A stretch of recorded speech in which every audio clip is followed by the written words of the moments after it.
Queridos irmãos, o Jorge orou para o renovo na nossa vida e eu estou sentindo renovado no meu coração. Ontem eu estava, além de passando mal, eu estava me sentindo muito prostrado, muito cansado.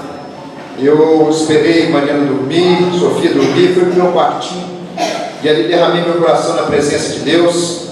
Como que Deus me renovou, como que Deus me abençoou. Eu desejo no nosso coração que você seja renovado, abençoado, que até quando Deus age em nossa vida espiritualmente, até o nosso físico é renovado. A gente amanhece com disposição, com vontade, com garra, porque Deus nos abençoa. Então esse tempo na presença de Deus é muito importante. É um tempo de derramar nosso coração mesmo, que o Senhor renove a nossa vida.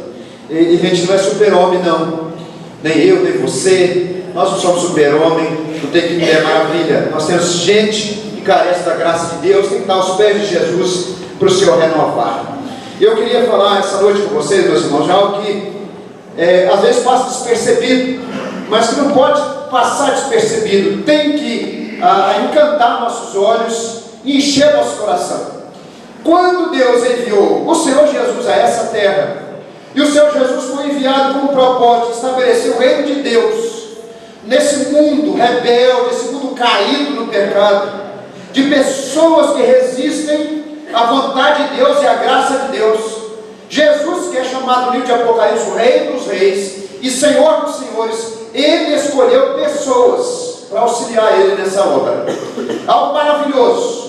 No início, essas pessoas não tinham a dimensão de que as consequências dessa escolha ia gerar nessa história e na eternidade. Essas pessoas não tinham noção, não tinham a dimensão das consequências dessa escolha que Jesus fez dessas pessoas.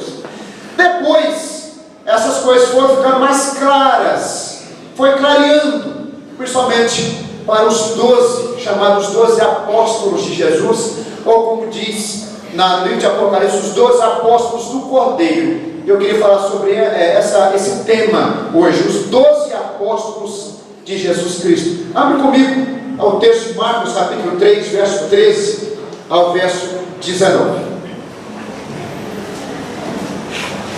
Isso é muito elevado, tem que impressionar a gente. Quando Jesus quis, na obediência a Deus, instaurar o reino de Deus aqui nesse mundo, começar a trazer as vidas para a presença de Deus, destruindo aquilo que o diabo tinha feito, e continua o Senhor agindo, destruindo as obras do diabo agora através da igreja. Ele escolheu pessoas, e nós vamos ver que são pessoas como eu e você, gente comum, gente simples, gente como a gente, e que o Senhor chamou, e que até hoje o Senhor continua chamando gente para servir na sua obra. Marcos 3, verso 13, diz assim: depois subiu ao monte, e chamou os que ele mesmo quis, e vieram para junto dele. Então designou 12 para estarem com ele e para os enviar a pregar e a exercer a autoridade de expelir demônios. Eis os 12 que designou: Simão, a quem acrescentou o nome de Pedro, Tiago, filho de Zebedeu, e João, seu irmão, aos quais deu o nome de Boanerges, que quer dizer filhos do trovão, André, Filipe, Bartolomeu, Mateus, Tomé, Tiago, filho de Alfeu, Tadeu, Simão, o Zelote, e Judas Iscariotes, que foi quem o traiu. O versículo 14 e o versículo 15, numa outra versão, muito conceituada, diz assim: nomeou 12 a quem chamou apóstolos, para que convivessem com ele, e para enviá-los a pregar com poder, para expulsar demônios. Os 12 apóstolos do Cordeiro. Nós vamos meditar sobre esse tema hoje à noite. Eu só queria relembrar que o Raul mencionou: Jesus exerceu a maior parte do seu ministério na Galileia, a parte de cima, a parte onde tinha o maior número de pessoas descrentes, e a parte onde os judeus que ali moravam eram vítimas de preconceito, porque eles ficavam como que excluídos, porque tudo acontecia aqui embaixo, no sul. Aqui que tinha o templo, aqui que tinham os mestres da lei, aqui que estavam a maioria dos sacerdotes. Então Jesus preferiu escolher essa gente excluída, gente vítima de preconceito, e ali ele exerceu a maioria do seu ministério, a parte de cima, a parte da Galileia. Nós vimos que no capítulo 1, verso 14, até o capítulo 7, verso 23, Jesus vai estar nesse ponto. E o destaque de Marcos são os milagres de Jesus. O Jesus de Nazaré, através desses milagres, é confirmado como o rei de Israel, que foi enviado para instaurar o reino de Deus aqui nesse mundo. Então esse é o propósito. Marcos vai destacando muitos milagres para mostrar que aquele nazareno galileu era de fato o rei enviado por Deus para fazer a obra do reino de Deus aqui nesse mundo. Nós passamos por um momento tenso de um capítulo mais ou menos, capítulo 2, verso 1, capítulo 3, verso 6, onde Jesus enfrenta vários e vários conflitos, e termina o capítulo 3, verso 6, com os fariseus juntando-se com um outro grupo de políticos chamado de herodianos, para poder destruir Jesus. Diz o texto na nossa versão, mas o texto original, a expressão é destruir, eles queriam acabar com Jesus. Jesus se afasta desse ninho de cobra e preserva a sua vida para dar continuidade ao seu ministério. Jesus não enfrentava tudo que tinha que enfrentar, Jesus não comprava a certas brigas, ele sabia aquilo que tinha que comprar, Jesus sabia aquilo que tinha que enfrentar, outras coisas muitas vezes se esquivava para não perder o foco. Tem brigas que Jesus comprou, tem outras que Jesus simplesmente se desviava e ia, e foi nesse caso. Capítulo 3, verso 7, Jesus se retira, e nós vemos aí multidões vindo até Jesus.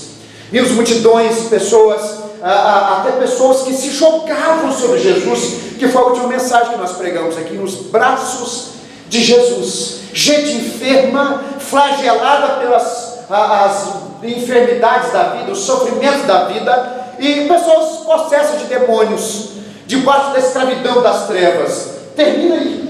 O que vem a seguir é o que nós chamamos da escolha dos 12 apóstolos do Cordeiro. E nós vamos ver que esse texto vai apresentar para nós as verdades que estão aí mostrando o que levou Jesus a escolher essas pessoas, o que motivou Jesus a escolher essas pessoas, quais foram os critérios, qual a missão que Jesus designou para esses 12, chamados 12 apóstolos, ou 12 apóstolos do Cordeiro, como diz o livro de Apocalipse, que a principal função deles era pregar sobre a morte de Jesus. Quando fala apóstolos do Cordeiro como morto, é porque o propósito dele era testemunhar que Jesus Cristo tinha de fato dado a sua vida na cruz e tinha ressuscitado, e que ele está vivo. Só para a gente fazer uma contextualização, antes de nós pegarmos essas verdades que o texto fala para a gente, eu queria explicar o que significa a palavra apóstolos e o sentido que essa palavra tem para Jesus no Novo Testamento.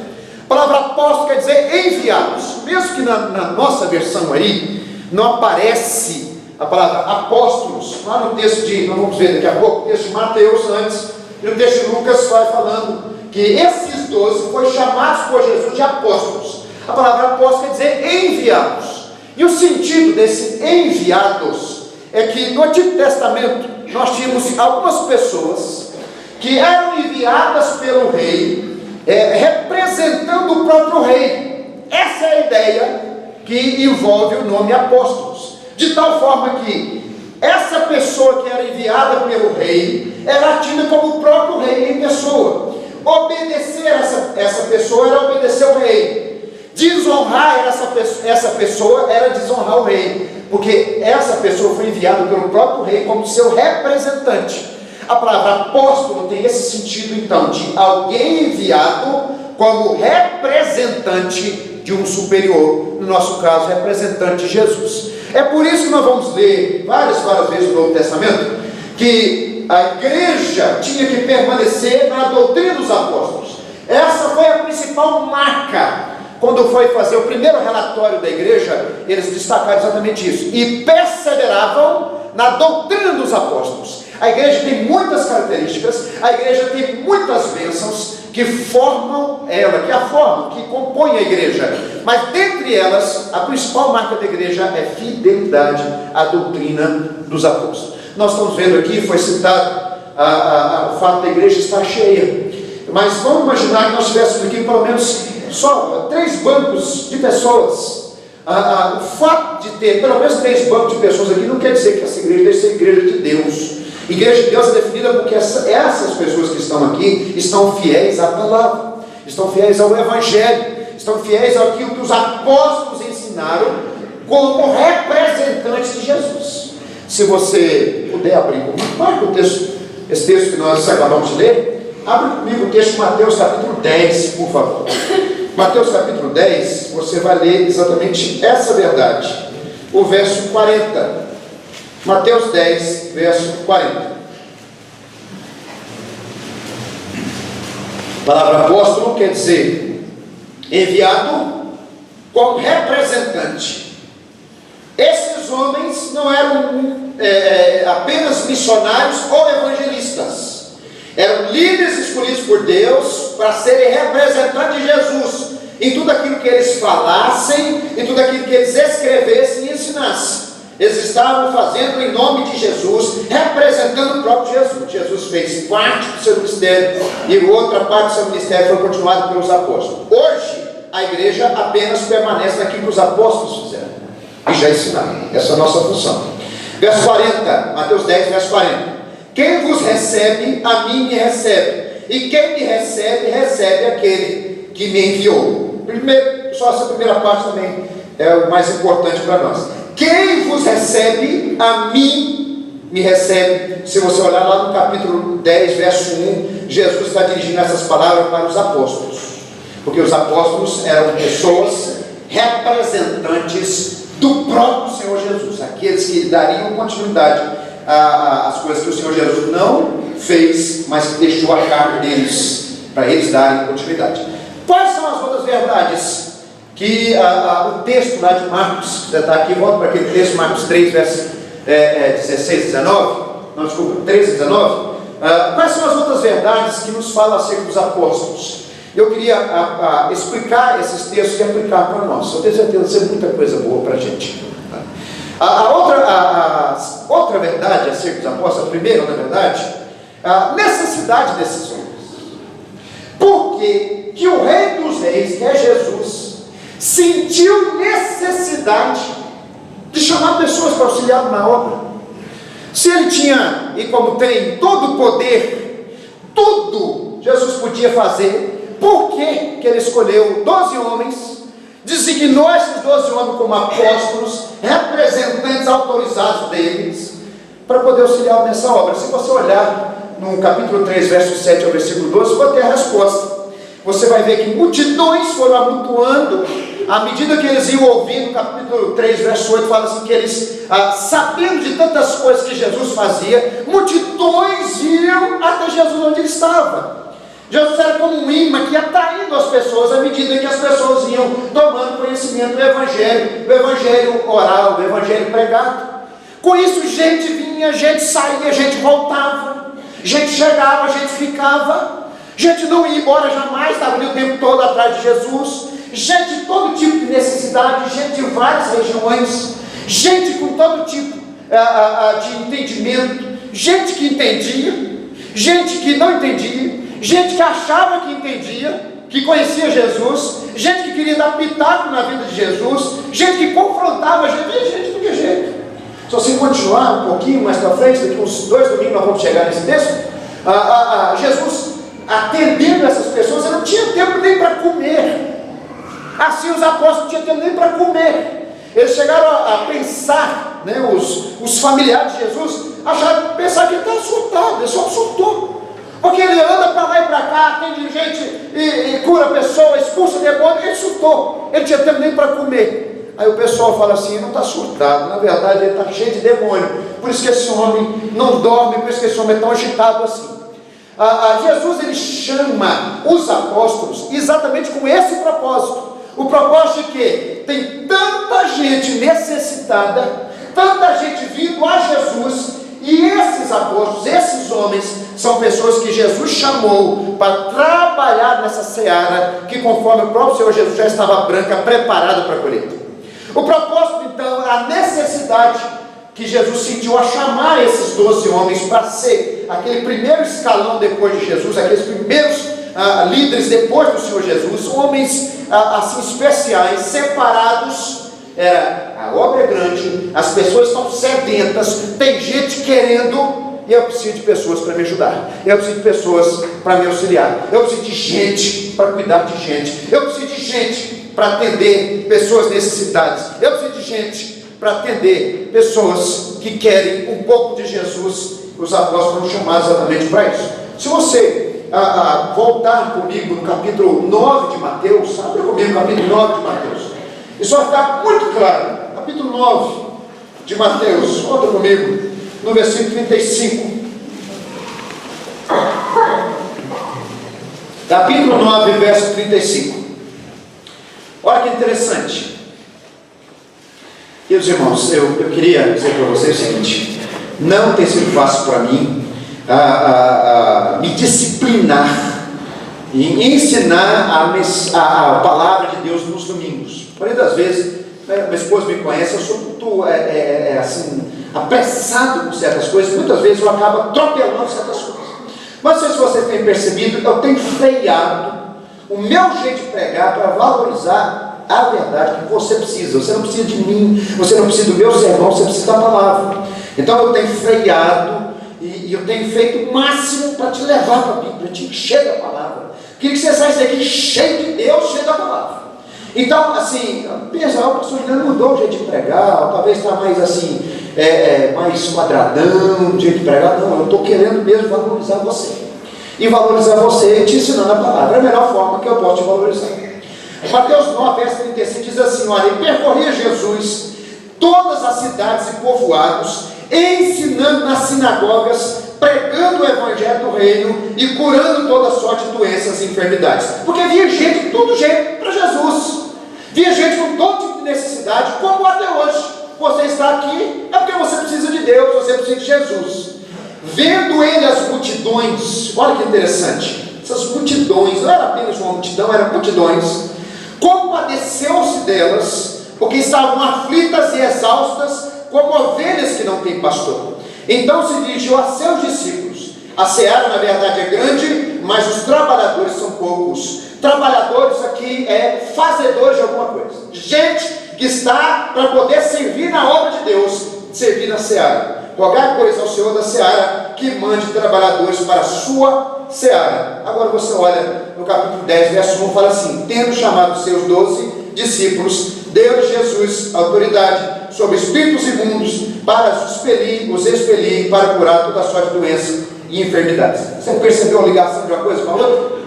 Jesus olha, vê multidões se aproximando, gente aflita, gente exausta, a palavra da ideia de um esmurramento, gente esmurrada pela vida, gente que está cansada de tanto apanhar pelos seus pecados, apanhar pelos pecados dos outros, apanhar pelas consequências dessa vida sem sentido que muitas vezes nós enfrentamos. Jesus olha para essas pessoas e ele sente compaixão delas, ele sente misericórdia dessas pessoas. Aí ele chama os apóstolos. A ligação é exatamente essa. No primeiro momento, Jesus chama os 12 apóstolos para ajudar a atender pessoas carentes, pessoas que precisam, gente que anseia, gente que tem necessidades. E esses homens iam servir e aprender a cuidar de ovelhas. Esse é o propósito de Jesus chamar os 12 apóstolos. E eu entendo que não muda. Eu entendo que nós vamos ler essas verdades acerca dos apóstolos, nós vamos entender que eles eram pessoas separadas, gente completamente diferente, gente que teve uma missão completamente diferente de todos nós aqui, mas eles não deixaram de ser povo de Deus, eles não deixaram de ser discípulos de Jesus. Eles foram escolhidos dentre os discípulos para serem essas pessoas auxiliares direto de Jesus, mas nunca deixaram de ser discípulos. E essa verdade então tem aplicação para mim, tem aplicação para mim, para o Henrique, tem aplicação para a Lin, tem aplicação para a nossa irmã Sileni, tem aplicação para o Arivelto, tem aplicação para o nosso irmão Antônio que está aqui, Williams, tem aplicação para cada um de nós. Porque a igreja, queridos, é o principal instrumento de Deus para que o reino dele possa atingir outras pessoas. E como que Deus faz isso? Usando gente, usando a mim, usando você, porque é através de pessoas que o Senhor usa que Ele toca outras vidas. Jesus toca vidas através de você. Jesus serve pessoas através de você. Jesus acolhe gente com o coração dolorido quando você se dispõe a ouvir essas pessoas.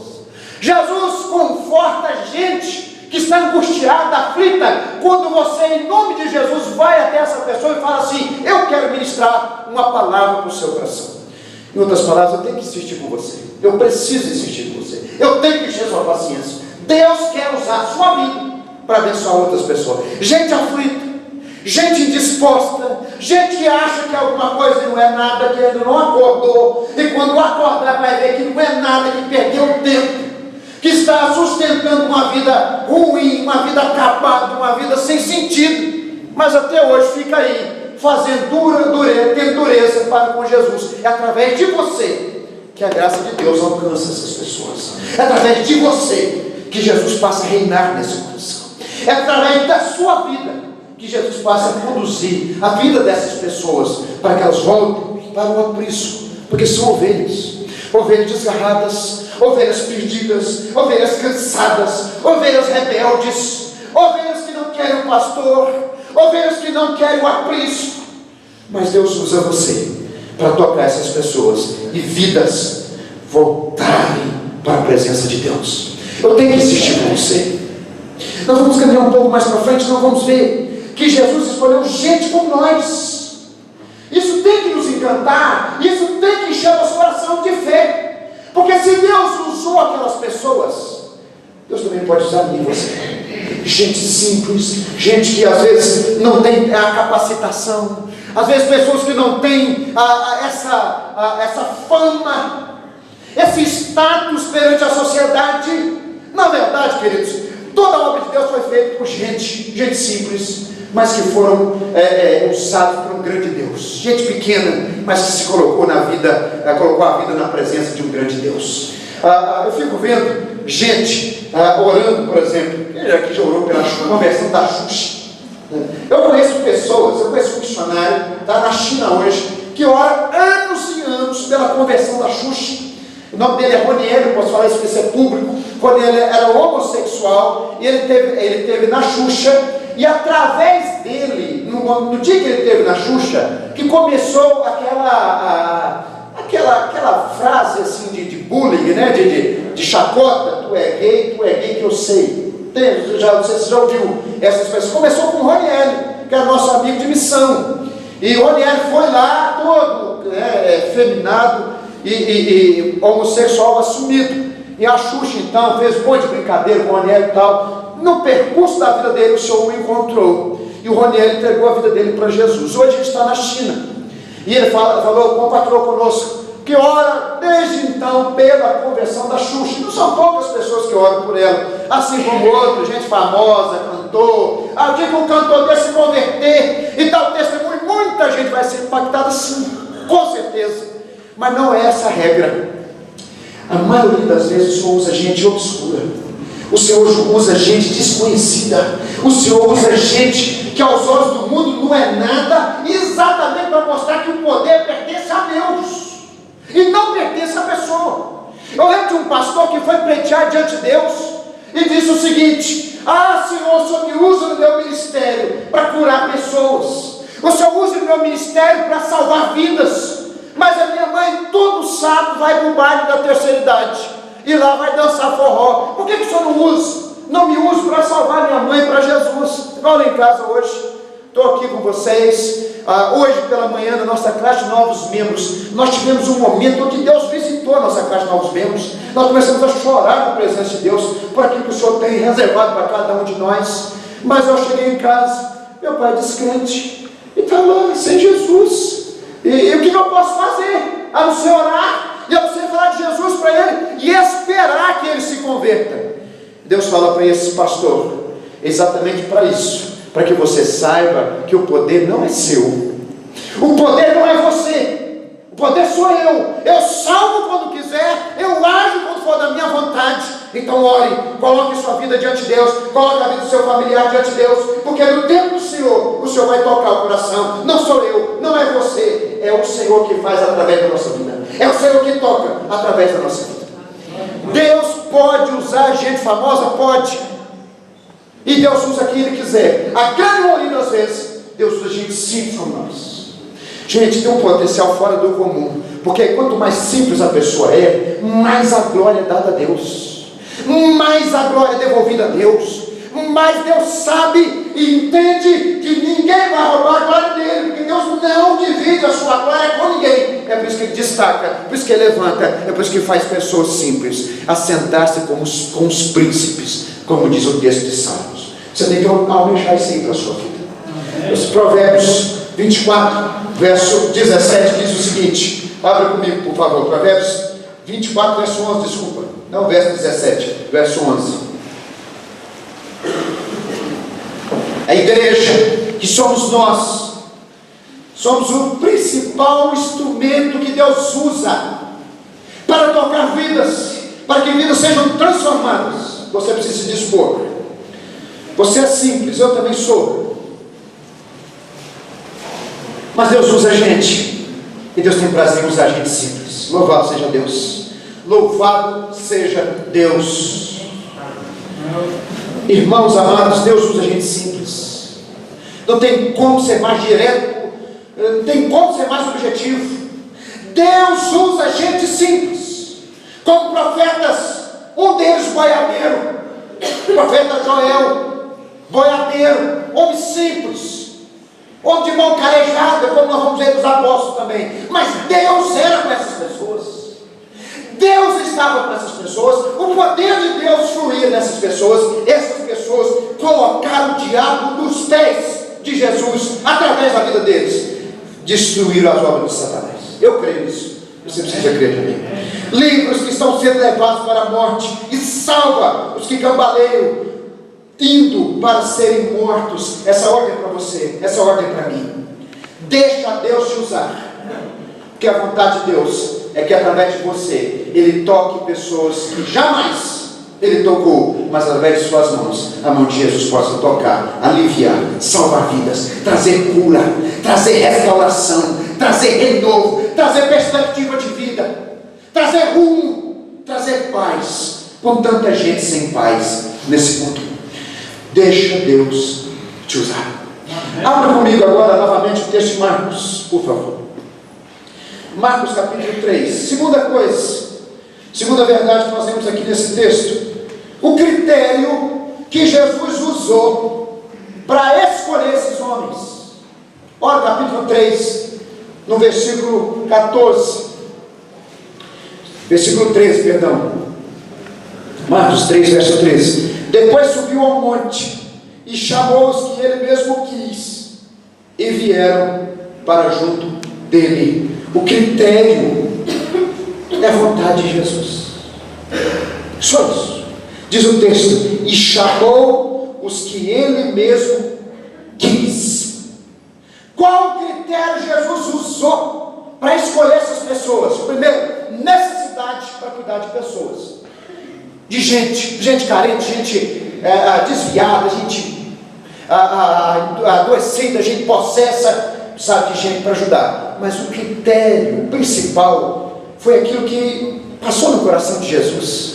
Quando nós olhamos o texto de Lucas, nós vamos ver que Jesus passou a noite inteira, e aqui nós aprendemos um negócio maravilhoso. Jesus passou a noite inteira orando antes de escolher esses discípulos, porque na verdade Jesus queria e constatar e confirmar que a vontade dele estava alinhada com a vontade do Pai. Mas Jesus escolhe por aquilo que ele mesmo determinou, aquilo que ele mesmo desejou. Quando fala assim, escolheu aqueles que ele mesmo quis, no texto original da ideia assim, aqueles que ele mesmo teve prazer, aquele que ele mesmo desejou. Esse é o critério. Isso nos dá uma segurança e um conforto fora do comum. Sabe por quê? Porque quando nós entendemos, pensando na nossa vida como chamados para ser parte do povo de Deus, nós entendemos que a nossa vitória não depende exclusivamente de nós, depende primeiramente de Deus. Porque quando Ele chama, seja para trabalhar na obra, seja para tomar posse do reino de Deus e da vida eterna, primeiramente nós somos chamados para tomar posse da vida eterna. Depois nós somos chamados para servir nessa obra. Quando Deus chama, Ele chama porque Ele quis. Então no ano de 2002, quando o Senhor me chamou, abriu meus olhos para que eu conhecesse a Jesus, porque foi da vontade dEle. Não foi algo meu, não foi porque eu era bom, não foi porque eu tinha qualificações, qualidades, mas foi porque o Senhor quis me chamar. Quando o Senhor te chama para servir na obra dEle, quando o Senhor te chama para fazer as coisas mais simples que sejam, na obra dEle, Ele chama porque Ele quis.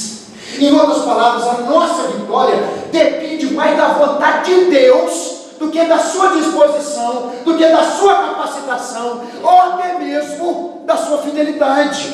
Porque se Jesus chama, Ele vai agora te fortalecer para que você seja fiel ao chamado dEle.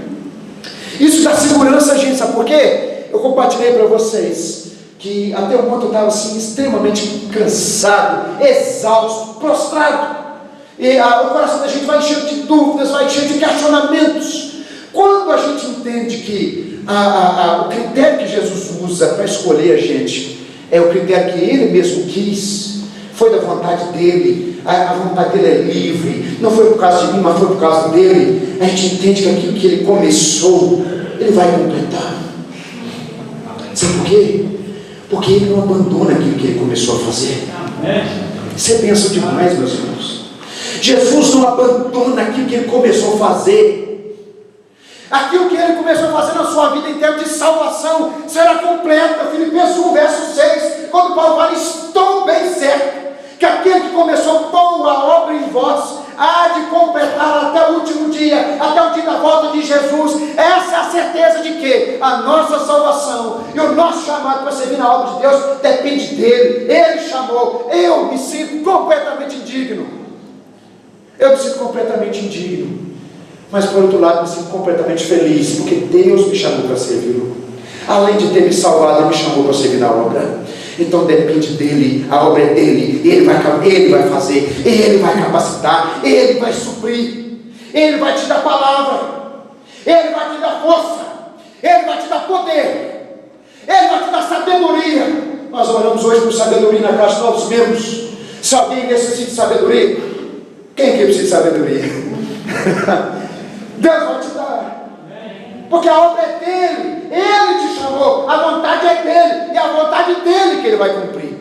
Isso que nós chamamos de soberania, ou da liberdade de Deus. O que Deus chamou, aquilo que Deus fez, depende exclusivamente dEle. Abre comigo o texto da primeira carta de Paulo aos Coríntios, no capítulo 15, por favor. Vamos deixar isso mais claro para o nosso coração. 1 Coríntios, capítulo 15.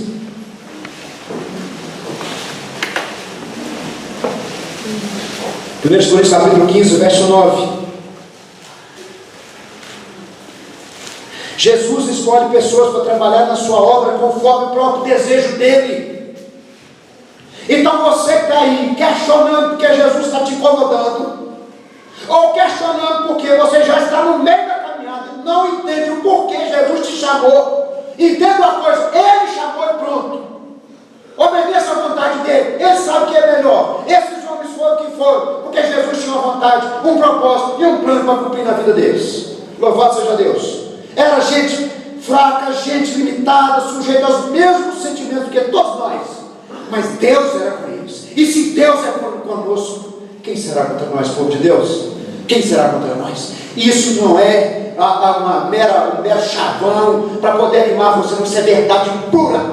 Deus chama, e se Ele chama, Ele faz, em nome de Jesus. 1 Coríntios capítulo 15, verso 9, diz assim: Paulo, ele fala no versículo 8, que o Deus o chamou de última hora. Ele fala assim: porque eu sou o menor dos apóstolos, que mesmo não sou digno de ser chamado apóstolo. Deixa eu dizer uma coisa para vocês: toda vez que você vê um obreiro se exaltando, você pode ter certeza de duas coisas: ou ele nunca entendeu a graça de Deus, ou ele está desviado. Pode ter certeza. Tem pessoas que eu vejo que até o terno do camarada brilha, é um negócio diferente. Gente, eu olho para alguns pregadores e falo: gente, o Tem até um terno, camarada, diferenciado. Um terno, que esse terno, sei lá, prateado, negócio diferente, não faz muito a minha cara. E você vê uma pessoa dizendo que faz, uma pessoa dizendo que pode, você pode ter certeza. Ou ele nunca aprofundou a consciência dele no chamado de Jesus, ou está desviado.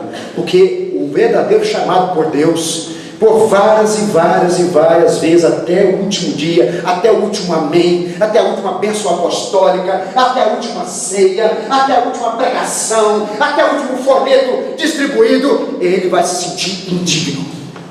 Nós não somos dignos, porque nós estamos seguindo um rei, não estamos seguindo uma pessoa comum. Esse rei, João Batista, dizia o seguinte: eu não sou digno de nem desatar as correias das sandálias desse rei.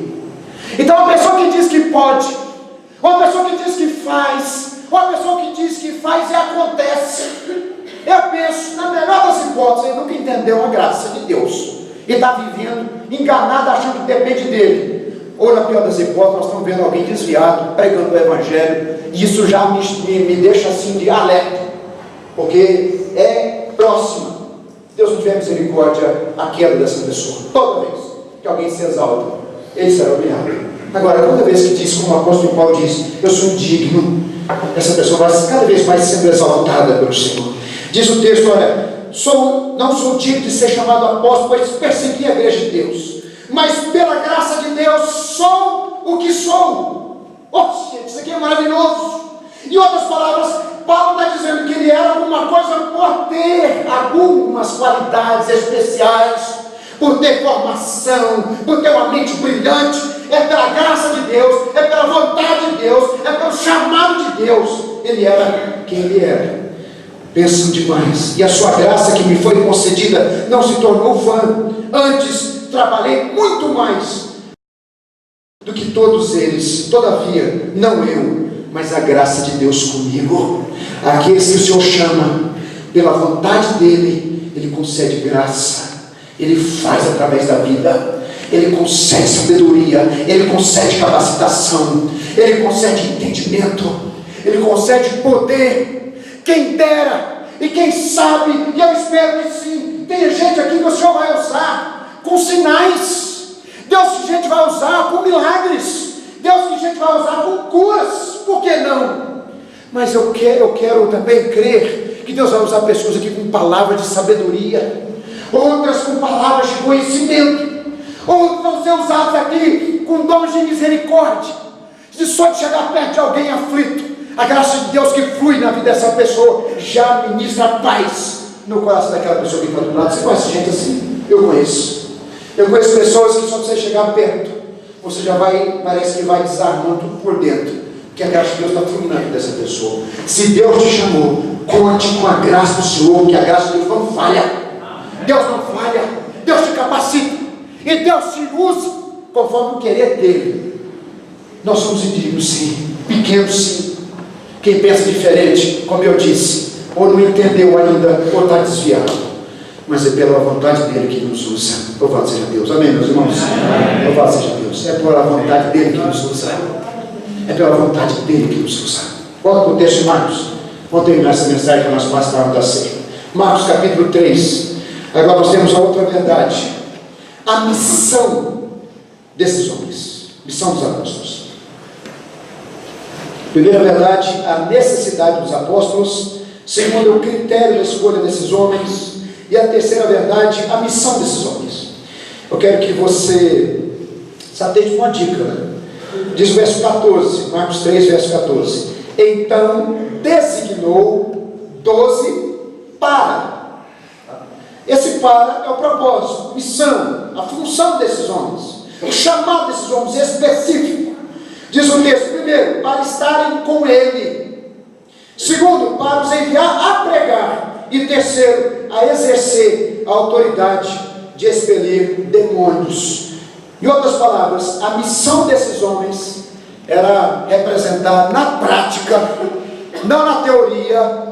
Não adiantava eles dizer que eram apóstolos de Jesus, não adiantava eles fazer uma propaganda disso, mas tinha que mostrar na prática que eles eram representantes de Jesus. As mesmas coisas que Jesus fazia é as mesmas coisas que os apóstolos deviam fazer.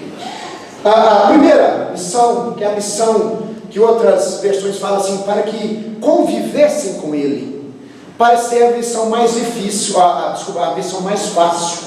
Afinal, quem não quer estar com Jesus? Quem não quer ficar com Jesus? Quem não quer ficar na presença de Jesus? Porém, a parte mais difícil da missão. Sabe por quê? Porque Jesus tinha um círculo maior de discípulos, mas esses apóstolos, esse círculo maior de discípulos, tinha a vida comum deles.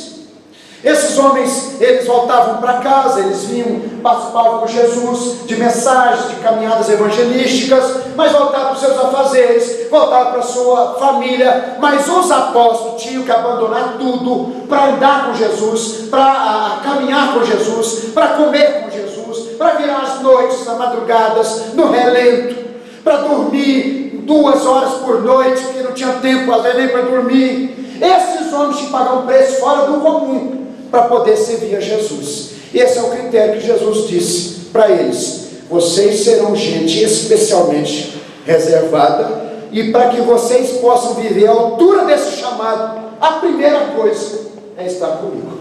Eu quero vocês comigo o tempo todo. Nós vamos comer juntos, nós vamos viajar juntos, nós vamos chorar juntos, nós vamos nos alegrar juntos. E tire essa mentalidade de Jesus como uma pessoa assim mal-humorada, porque Jesus foi chamado de comelão, de beberrão. Jesus era do povo, Jesus era alguém que convivia com as pessoas. Dentre essas pessoas, os 12 que estavam ali o tempo todo com ele, essas pessoas essas pessoas estavam com ele.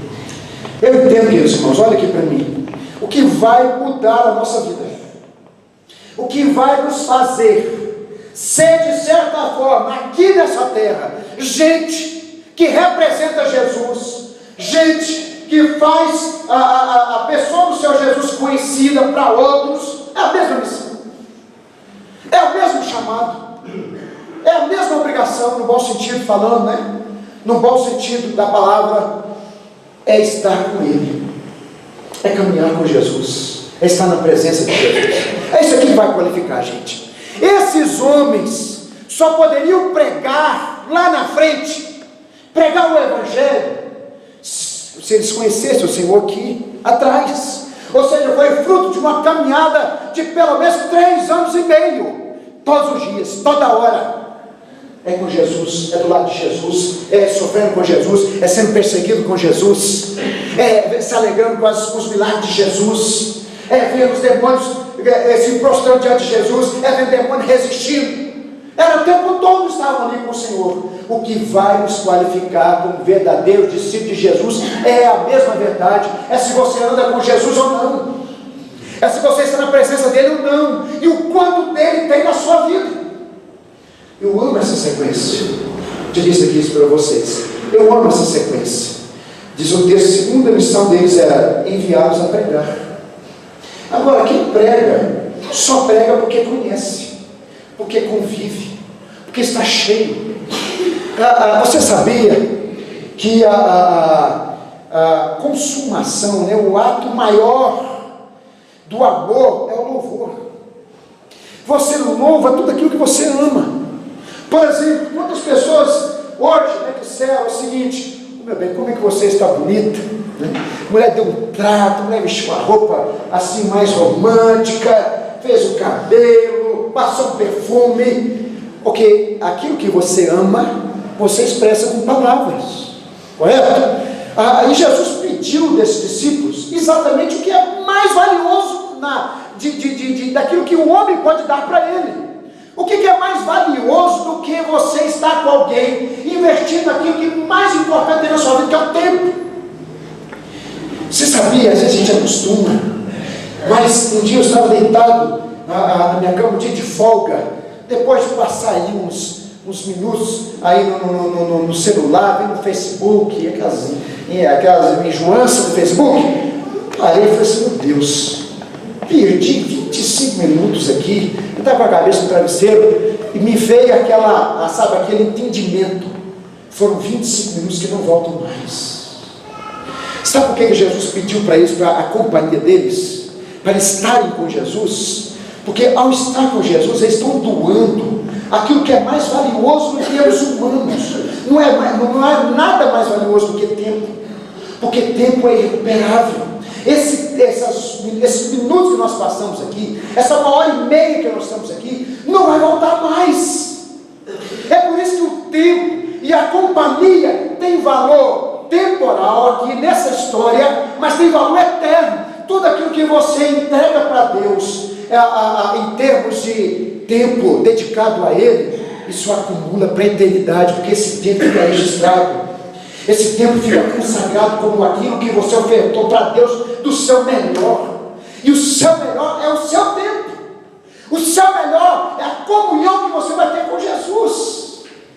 E agora, volto de novo. Aquilo que você ama, você louva. É natural, é espontâneo, brota, flui.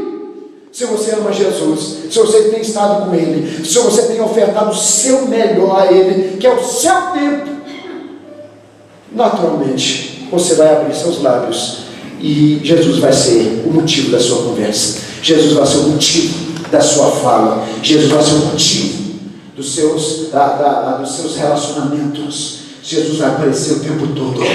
Você não vai ser alguém bitolado, aquele religioso, mas naturalmente Jesus vai fluir. Jesus vai aparecer até com gente que nunca pensou e nunca se quebrantou diante de Jesus, mas ele vai ouvir de você o quanto que Jesus é valioso para você. Aí a pergunta que eu queria fazer ao seu coração é exatamente essa: do que você tem entregado a Deus?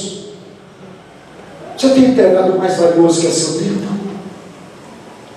Ou você tem dado tempo àquilo que nunca vai trazer nenhum retorno, nenhum benefício para você? Ou a sua simplesmente vai trazer benefício aqui na vida? Irmãos, na verdade, o que é a eternidade?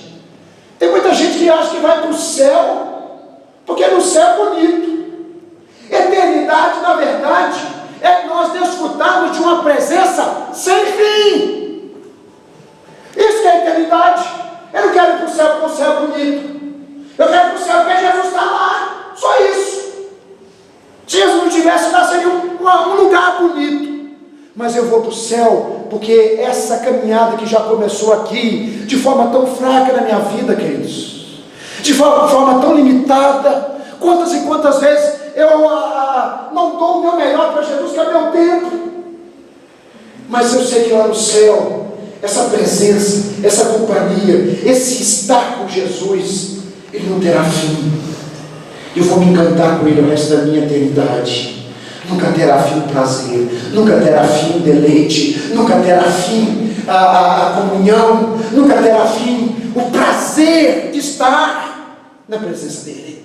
É por isso que você é chamado a viver aqui, aquilo que você vai desfrutar eternamente no céu. Onde você cantar aqui, levantar as mãos, dizer que eu quero ir para o céu, que eu quero ir para a Nova Jerusalém, que eu quero estar com Jesus. Se na prática, na vida, você não tem demonstrado que Ele é o valioso, o maior valor para você, é uma contradição.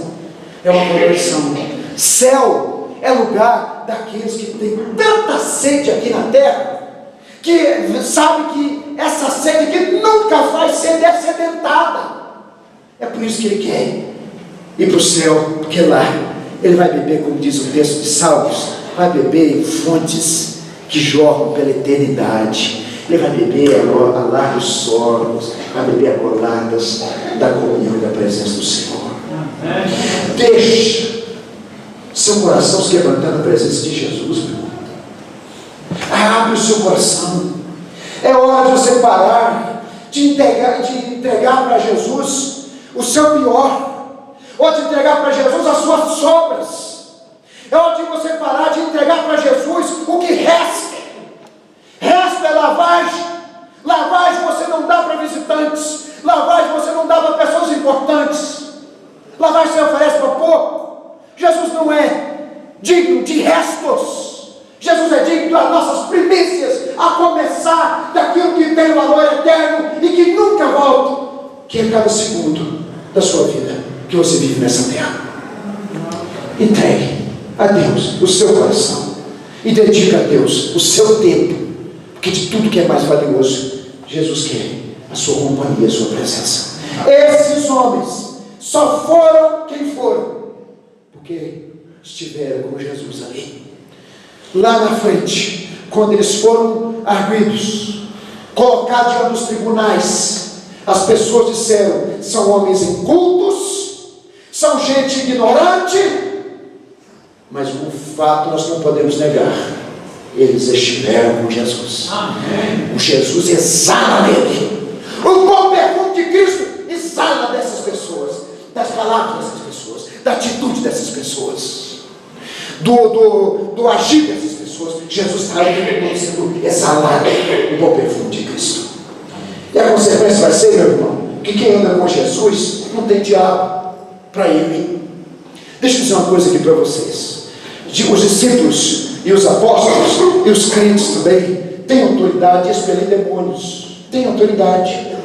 O dia que você vê uma situação assim, não precisa ligar para o pastor, não. Você vai orar e fala: Senhor, me capacita agora com poder e graça. Se é demônio mesmo, se o camarão está surtado, porque tem gente que está surtado. O pastor Augusto Nicodemos contou uma experiência que eu achei maravilhosa. Ele contou a experiência de um rapaz de uma igreja pentecostal que ele quase toda semana ele manifestava e ficava violento, e eles chamam então quem? Pastor Augusto Nicodemos, pastor presbiteriano, para expulsar o demônio de um rapaz de uma igreja pentecostal. Então pediu os pais para você tirar, foi com o presbítero, levantou as mãos e falou assim: em nome de Jesus, eu te repreendo, e você não tem autoridade sobre a vida dessa pessoa, porque Jesus te joga no chão agora.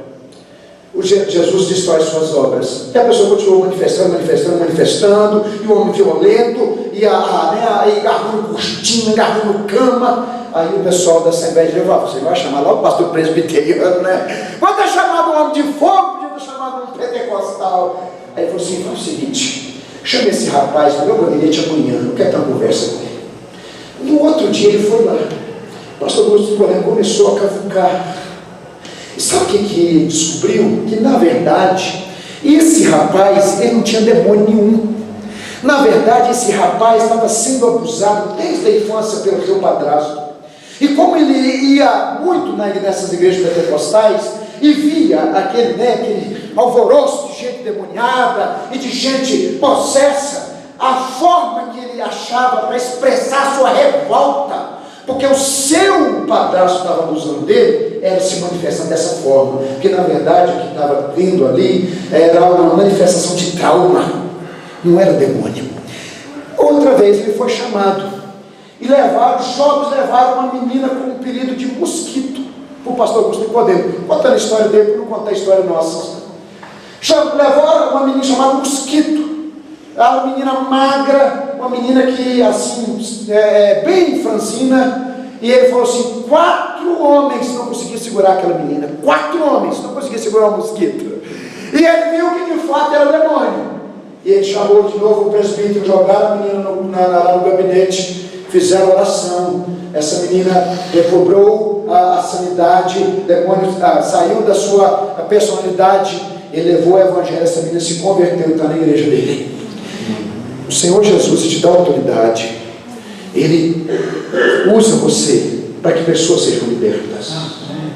Essa é a missão dos apóstolos. Agora, os apóstolos não deixaram de ser discípulos, por isso nós entendemos que essa também é a nossa experiência, porque Jesus na nossa vida, nós podemos enfrentar em batalha espiritual aquilo que o diabo faz para se levantar contra o reino de Deus, e vermos Satanás bater em retirada, porque o poder de Jesus está fundando a nossa vida. Irmãos, eu não posso fazer isso por você, eu não posso te conceder isso, eu não posso te dar essa experiência.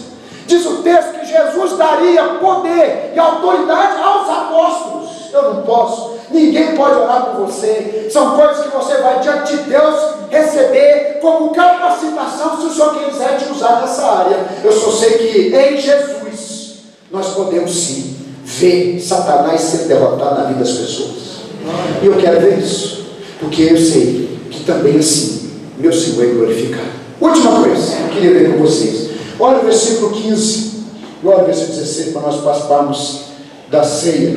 Versículo 16 em diante, diz o texto: Primeiro, a necessidade dos apóstolos.